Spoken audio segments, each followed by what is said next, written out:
Welcome to the Underground, the Steel City Underground, the black and gold standard for Pittsburgh Steelers coverage. Now, here's your host, Terry Fletcher.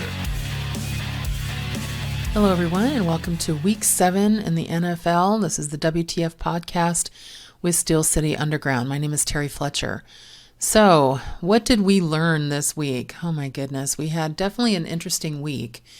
We have to figure out what is going on with Sean Payton. I mean, what is he doing over there in Denver?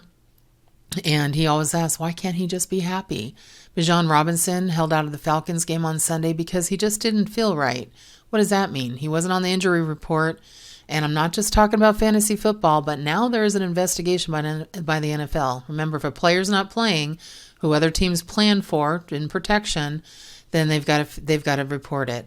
And things are starting to really crumble in Washington. I know that Jonathan Allen isn't happy. He had some choice words to describe his frustration after their loss on Sunday. And I feel bad for Sam Howell. He's on pace for 97 sacks if you look at the record right now, which is just sad. It means either they really don't like him or really don't care if he's protected. And then I don't know what Mike Tomlin's doing, but I love our coach. He's using some kind of magic powers. I don't know what's going on there. I wish it wouldn't take till the fourth quarter, but we are 4-2. 4-2. And for those of you that said the Russell Wilson trade was the worst one ever, well, Deshaun Watson trade looking worse than ever as well. And what's going on with the Bills? I still am very surprised, which we wouldn't have said this at any other time in history, that the Patriots beat them, but with the Patriots having a pretty terrible season, having Mac Jones as their quarterback, but being able to beat the AFC East Bills, that was something. So this was definitely not the week to bet on football because there was a lot of upsets. A lot of people were very surprised at some of the things. I know just in Monday Night Football, seeing Kirk Cousins just absolutely beat the heck out of the 49ers. And it was crazy because he doesn't have Justin Jefferson, and the 49ers did have McCaffrey back. So talk about just a crazy week in football. So let's get started. Well, the first thing I'd like to look at talk about, because I'm pretty excited about this, is the Steeler game. I usually leave this till the end, but what a game. Now, the Steelers always give me a heart attack. There's no question. You know, I'm out in California. We're watching on the big screen. And we were thinking about going to the game, but you have to understand SoFi Stadium. First of all, even decent seats are ridiculously expensive. They start at like $400 and they're not that comfortable, and everything is a long line. There's no parking there, which is awful. And so for me, I know I'm kind of trashing that stadium. It's beautiful to look at from above, from a plane, but to actually be there, yeah, I'm not a fan. So here is what we were watching. So at halftime, the Steelers had only 3 points and 91 yards. I mean, you're sitting there going, okay, well, I guess this is going to be another one of those games. But then once again, out of nowhere, we're looking at the second half. They scored touchdowns on three of their first 4 drives on the ground for their first rushing touchdown of the season. They definitely came alive in the second half. And I just, entering Sunday, the Steelers gained 791 yards in the second half to 550 in the second. I mean, it's crazy to me. In the first, I'm sorry. They also averaged 5 yards per play in the second versus 4.0 in the first. And they dug out of a 6-point halftime deficit with 210 yards of offense in the second half. It's crazy. Now, of course, TJ Watt, if it wasn't for Watt, I don't think we'd be doing as well. But his stock can't go up any higher. I think should be in the conversation, at least at the top of the list for Defensive Player of the Year again. He got his first interception. Remember, last time it was a fumble recovery for 6 points. This was his first interception of the season on the first play of the second half, and he set up the first touchdown 3 plays later. And let's talk about George Pickens and Deontay Johnson, who was back. So these two, Deontay Johnson knows better. He's a young guy. George Pickens, second year. Yes, he recorded back-to-back 100-yard games for the first time in his career, but he also had 2 costly penalties. So including a fourth quarter taunting call that turned his 18-yard gain and only a 3-yard pickup Deontay Johnson also got dinged for a taunting call as well.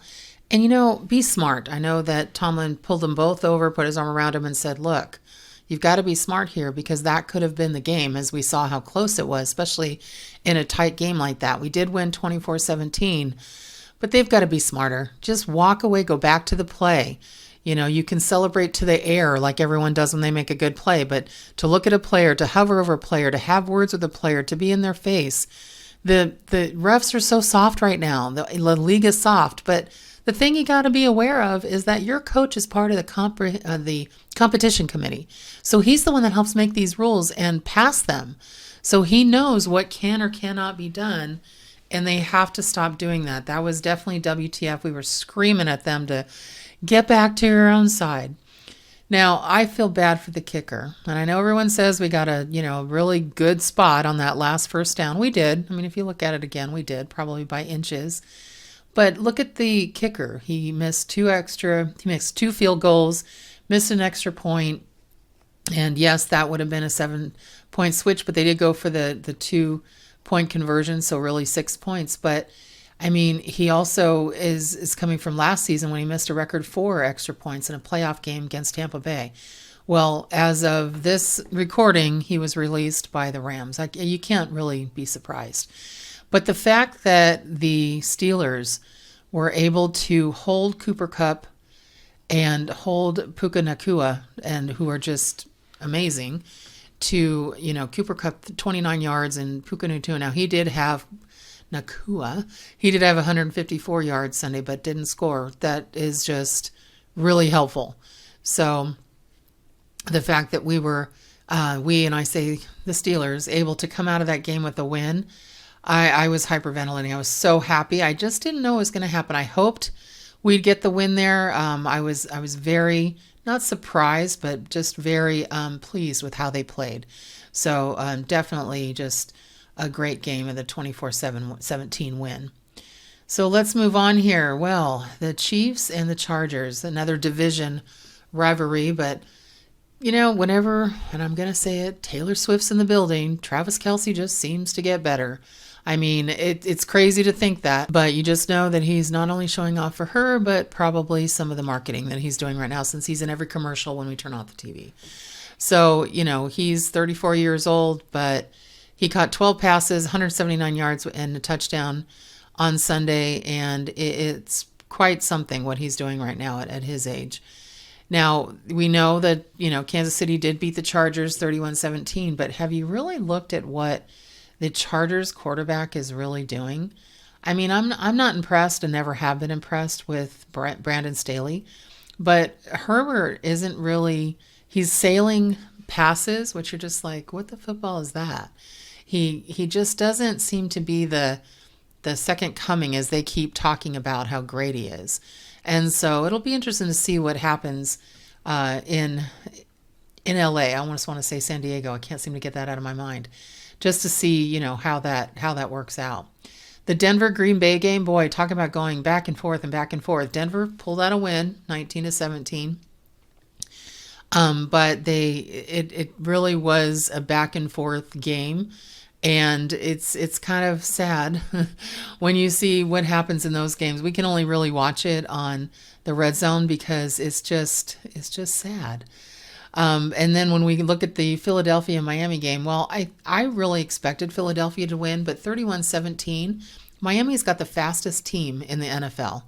So I think their schedule is tough, but when you have a quarterback like Tua, who really is playing at a great level, he did not play well against that game, and I was very surprised that he didn't. And you didn't see really much noise from looking at Tyreek Hill. And so that was just really an interesting game just to watch. Jalen Hurts, he has a tough evaluation for me because he just seems like, I don't know, like he's not really interested in being there. He turns the ball over at a pretty high clip recently. He had a pick six in the third quarter that tied the game and now has 10 turnovers this season. I mean, what the football? I mean, he's only second to the Falcons quarterback, Desmond Ridder, which is just scary. So, I don't understand really what he's what he's doing out there, but I noticed when he's not in the game, he's on the sideline with a jacket on. I mean, I feel like he needs to have somebody fanning him. Why isn't he talking to his players? Why isn't he looking at the iPad? Why isn't he talking to the coach? Why isn't he walking the sidelines? He's just kind of sitting there. And the other quarterbacks who are having, I would say, success, or at least working their tails off, I guess I just don't understand it. Now, yes, they're 6-1, so I guess, people are going to say, but he's doing his job. He's getting the job done is different than doing your job, and he has a lot of help. So it definitely will be interesting to see if he finally finds his passion back for football, because I'm not seeing it right now. Now, how many of you thought, okay, because Kirk Cousins is not a prime-time guy in Minnesota, San Francisco, that he would even try and win this game? They were not favored. San Francisco was favored at home by 10.5 points. Oh my gosh. And how were the Vikings going to navigate the loss of wide receiver Justin Jefferson? I went into this game with 178 points on fantasy, 120 points actually 111 points from the person I was playing against, thinking, I've got this. Now, he had Jordan Addison. He also had Kirk Cousins as flex. Yeah, it's a stupid league that allows a quarterback as a flex. And what happened? He scored over 200 points on me. Why? Because since Jefferson went on the IR, the Vikings are actually 2-0. So they may be struggling to move the ball at some point, but Jordan Addison has really stepped it up, and Kirk Cousins just looks like he is absolutely locked in. You've got to think, wow, what the football are they going to do? Because you can't even hear a day without one of the pundit guys saying, oh, you need to trade him to the Jets. I'm like, knock it off. Minnesota coach Kevin O'Connell is like, we're not trading him. Stop. So he didn't get sacked. He did such a great job. He had 35 passes in 45 attempts for 378 yards and a couple of touchdowns. I mean, he's not going anywhere right now. And as long as he's protected, he does a really nice job. Minnesota 22 over San Francisco 17, which makes me wonder, are the 49ers still legitimate Super Bowl contenders?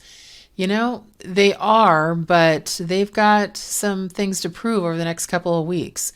So they'll play, Jacksonville, Seattle twice. They'll play Philadelphia again, and they're going to play Cincinnati. So I'm not sure what they're going to be able to do there, but it'll be interesting to see how they step it up and try to figure things out. I don't know. It's to me, it's a crapshoot. Who knows? Not even worth mentioning the Seattle-Arizona game at 2010. Arizona, I just feel bad for them. The Cleveland-Indianapolis game, Cleveland 39, Indianapolis 38. Did anybody watch that? Well, because it was on at the same time as the Steelers game, if you're a Steelers fan, probably not. But even though Myles Garrett, which I actually still don't have any respect for him, their defensive end after what he did to Kyle Rudolph a couple of years back with the helmet hit and then lying about a racial slur, which never happened, he did actually have a good performance, which he had 2 sacks, 2 forced fumbles, and a blocked field goal, and those all contributed to 17 of Cleveland's points. But, Deshaun Watson isn't playing. He started the game, and he exited the first quarter. He didn't play last week, and they won last week. And now they are basically going with their backup quarterback, and it's just kind of interesting to see that backup quarterback and him, and of course Stefanski saying, well, we wanted to protect our franchise quarterback. They don't want to protect him. They realize it's one of the worst trades and worst $230 million guaranteed money they've ever paid.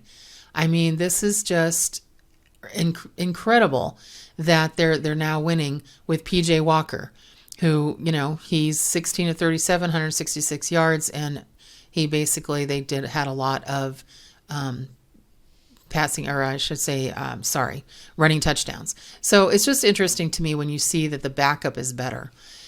But here's the thing. If you watch that game, Gardner Minshew, what a game, okay? Yes, he had 4 turnovers, 1 interception, 3 fumbles, and a week, and this is a week after he turned it over 3 times at the Jaguars.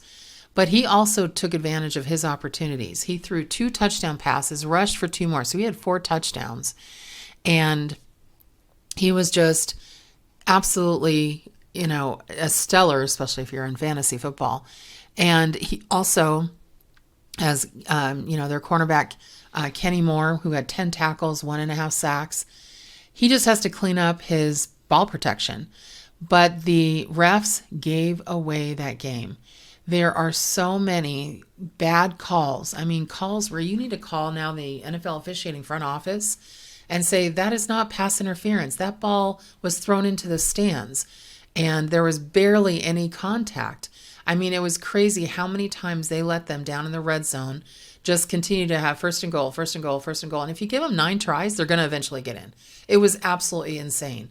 So I just can't even believe that some of these refs have a job. To me, the replacement refs, let's get them back on the phone because this is just bad football. I mean, 39-38, you can only imagine what the game looked like itself. Tampa Bay and Atlanta, I don't even know how Atlanta won that game 16-13 because Desmond Ridder, we were listening to this. So we were at brunch with friends and we're listening to this on the radio. And the radio guys are just absolutely insane when they are talking about football. And they're just like yelling and screaming. And he lost 3 red zone fumbles. First time that's happened in 45 years in the NFL. And he basically also threw, I think, 2 interceptions. He had critical errors. He is just awful. And it was, I can't believe they won 16-13. And why did they win? Because unfortunately, Baker Mayfield, he's basically is having a hard time because they are not protecting him. And even though the defense was able to recover 3 fumbles in the red zone, but they had so many pre-snap penalties. They only had 41 rushing yards from the running backs total. And their third down struggles, it was bad. So it's just, Baker Mayfield, he tries to lead late drives, kind of like Kenny does, but Kenny's better at it. And it's just not happening. So let's take a look at probably one of the biggest upsets over the weekend. And if you bet on this game, boy, did you lose your butt. So this was New England 29, Buffalo 25. Yes, you heard me say that correctly. Buffalo lost to New England. And so the Patriots are 2-5. So that was their second win. And they still had Mac Jones. And it was a crazy game. But the problem that it wasn't that New England beat them. It was that the Bills reversed the game. And they just basically, their offense has a problem. They've averaged maybe 5 points in the first 3 quarters of each game. They're very slow in getting points. And Josh Allen, when he's pressured, he also is not protecting the ball. He's throwing interceptions. He's dropping back. It looks like 43% of the time, and he's not. He's rushing too much, or he's trying to do too much, and so he tends to. When the opportunity arrives to see, he only can see his wide receivers, but then of course he throws it to somebody else. So it's really tough when you see that kind of struggle from a team that everybody kept saying is the AFC answer, second to the Kansas City Chiefs. And then I'm just going to lastly comment on the what the football moment for me, Baltimore, Detroit. Oh, wow. When we checked in on it, it was 28-0, and Detroit still didn't have a first down. I'm not kidding. So Baltimore ended up winning 38-6, and I don't know what happened to this incredibly poised defense of Detroit. So, Baltimore just destroyed the Lions team that actually was tied for the best record on, 4 straight wins with double digits. The Ravens ran the Lions just out of the stadium from the start. So having a 28-0 lead in the first half, and basically not allowing a first down. It was probably one of Jackson's best games and best passing games, I would say. And they always kind of forget to mention his fumbles, his lack of protection of the ball when he wins the game and when he throws quite a bit. So it's Jackson had a botched exchange with his running back, and it was the 8th lost fumble. But they basically just say, that we won the game, so who cares? But he does tend to have words with his players on the field, and he throws his helmet on the bench at the sideline. So to me, it's so interesting because if when we had Big Ben, if he ever had words with his players like Deontay Johnson dropping balls, everyone tried to blame him, or Antonio Brown when he was having attitude. Everyone tried to blame Ben. So where's the call out for Lamar Jackson that doesn't take care of it in-house? But I have to tell you, the Ravens did expose some of the holes in the leakage in the Lions defense. So we'll see what happens. I know we have to look at them at some point this year, but Jared Goff, who's been just a touchdown machine, he did terrible. He struggled again while under constant pressure and completing 33 of 53 passes. He had a little over 280 yards, but he was 0 for 3 now versus Baltimore in his entire career. So we'll see what happens. Goff also has never thrown a touchdown against the Steelers. So the Ravens and the Steelers own Goff. There's no question there. And, the last game, actually, I thought that was going to be the last game. Yeah, I'm going to whine one more time. So, see, I call it whining, or I should say my husband does. But it's basically just disappointing me. Now, obviously, Jacksonville 31 or New Orleans 24, not really a commentary on that. But we know that in Las Vegas, Jimmy Garoppolo with a back injury now. First it was concussion protocol. Now it's a back injury. He was not in the game. So they put in Brian Hoyer. And they thought he had a better, success chance of doing well than their rookie, Aiden O'Connell. Not so fast. I picked him up thinking at least he'll throw for maybe one touchdown. He's mobile, even though he's older. Yeah, they pulled him out after the third quarter because he did so terrible. So Hoyer was 17 for 32 for 129 yards and 2 interceptions, including a pick six. Yeah, I got a $1.15 from him in my fantasy. That was terrible.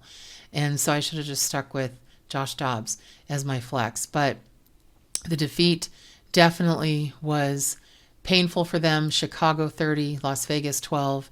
And if you looked at Chicago, it was Tyson Bagent. Yes, who? Tyson Bagent. That's their rookie quarterback. He did a pretty decent job. He was very cool and calm and control. And being, at an away game and in Vegas, which is a tough crowd, he did a good job. He did a decent job and got them the win. So I was very surprised after they've played terrible over the last few weeks. So good for them. So there is Chicago, Las Vegas 12. All right, everyone. That's it for today for our WTF podcast. What a week it was. And now I'm looking forward to even more Pittsburgh Steeler fun. And let's just hope they don't wait till the fourth quarter. All of us are having our heart attacks out here waiting for them to finally kick into gear. So make it a great day. Make it a great rest of your week. And again, thank you for listening to the WTF podcast on Steel City Underground. We would like to thank you for listening and remind our listeners to follow us on social media and our website, www.steelcityunderground.com.